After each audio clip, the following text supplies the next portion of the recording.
and thank you for joining us for SBB Live. I am honored today to be with the Director of Business Development from Woundcare, Mr. Adam Corcoran.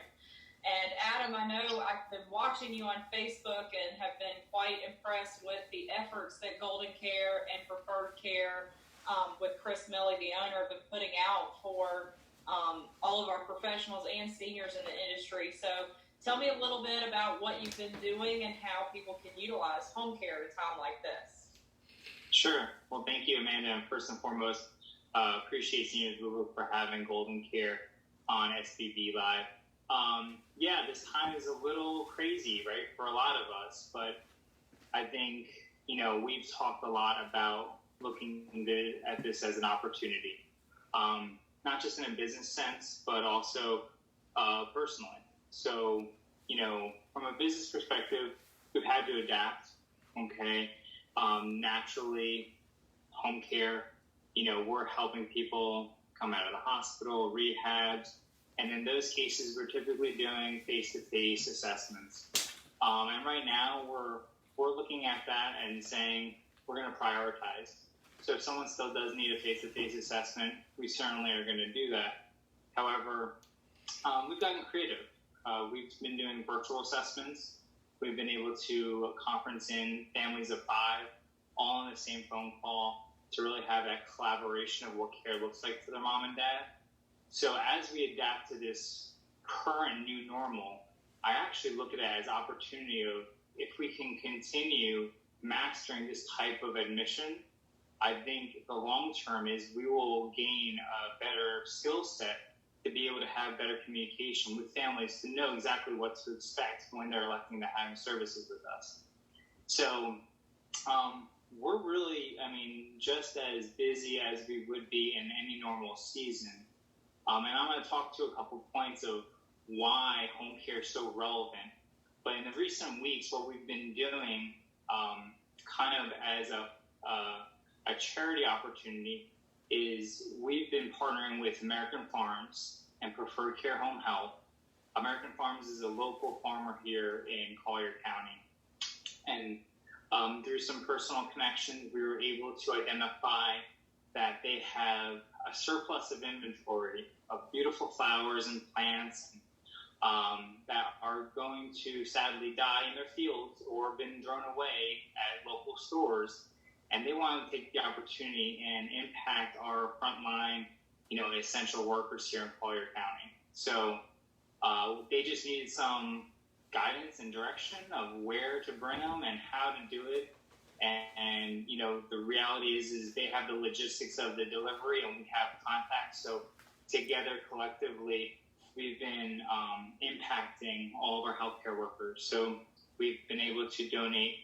Well, I think to date right now we're at 6,000 plants, and we actually already have another 5,000 going out next week. So being able to go to the hospitals, so we've helped out and supported NCH, Physicians Regional, both hospice companies here in Collier. And I tell you, it's that feel-good feeling, really, to be able to show appreciation to our frontline workers during this time because, and as I said in one of my live videos that I did at the hospital, a lot of us are sitting at home saying, we just want this to be over because people are bored. And, we're really not looking at this seriously.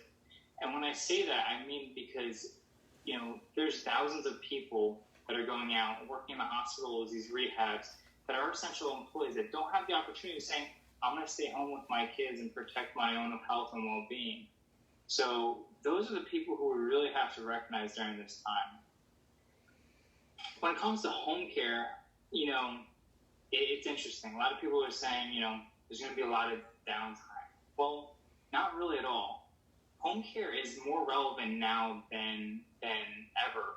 And I'll give you a couple of scenarios. And I'm going to kind of explain to you a little bit of why my phone is ringing. In normal scenarios, when families are far, right, and God forbid the mom or dad falls, it's easy in some cases for a daughter or son to jump on a plane and get to Southwest Florida to help their loved one. That's not really the scenario right now, right? So that family support, what we've seen, has been limited. So in turn, they look to agencies like Golden Care to provide that level of oversight.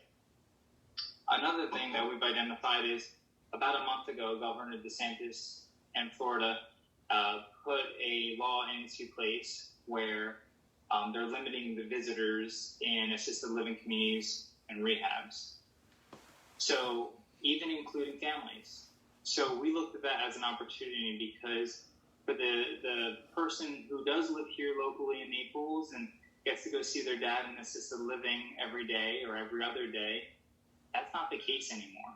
So losing that connection of understanding how they are doing and what's their well-being, making sure that they're eating and taking their medications, that gives people a sense of uncertainty.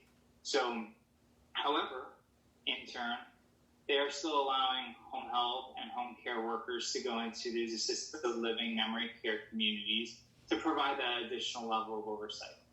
So with that being said, we really took a stance of saying we can be that connecting piece, even if it's short term, just through this pandemic, to really give that family the sense of security, peace of mind that mom and dad who are living in assisted living memory care, have that level of support, and we can communicate back to the family on how everything's going. So when a lot of people look at this as saying, we're going to take a hit when it comes to business-wise, I really don't look at it like that at all. Right now, we have to support the people who need us the most right now. I've been getting phone calls for really random stuff. Not typical phone calls. I'd like to hear this. Yeah, I guess, but I'll tell you my most interesting referral that I've received in the past 2 weeks was from a gentleman who lived in a CCRC, actually. They have their own private duty, and it was interesting to get a call from there. And he said, our private duty doesn't do grocery shopping. They can't go outside of the community. So I said, okay. I said, so, how can I help you? He's like, I just need grocery shopping. And I said, well, we can certainly help with that. And he's like, well, all I need is Keurig K-Cups. And I said, that's it? And he's like, if someone can go buy me 3 cases of Keurig K-Cups, I'll pay whatever it is. Oh so, my we laugh about it, but it's true. If that's that guy's morning routine of getting up in the morning, drinking his coffee, and that's what's important to him, we have to respect that. Absolutely. So would we, we entertain that, to help out and support, but that wouldn't be a typical home care referral, right? Because they would typically have the opportunity to go to Publix and even use Instacart. I talked it through with him a little bit. He's like, I'm not tech savvy, so I just want someone to get my coffee. So, we're just adapting. And I think that's what the most important thing, as a network of healthcare providers has to realize, that this isn't forever, but it's here now. And it might be for another 3 weeks. It might be for another 3 months. We don't know. But we have to be able to adapt and get creative to continue business as usual to support our seniors. That's why we get into this world. This is why we get into this industry. This is why we lift our heads off the pillow every single day. So we have to get creative. Yeah, and I really applaud you and your team and your supporting healthcare agency in doing that. You guys have been phenomenal, and I just want to thank you so much for coming on the show today and spending a little time with me. I know you're a very busy guy with 2 almost 3-year-old twins running around and running a business, so I appreciate your time, Adam. Absolutely. Well, I appreciate your time, and if anyone needs anything, I'm a phone call away. Okay, perfect. Thanks so much. Have a wonderful morning. All right, I know.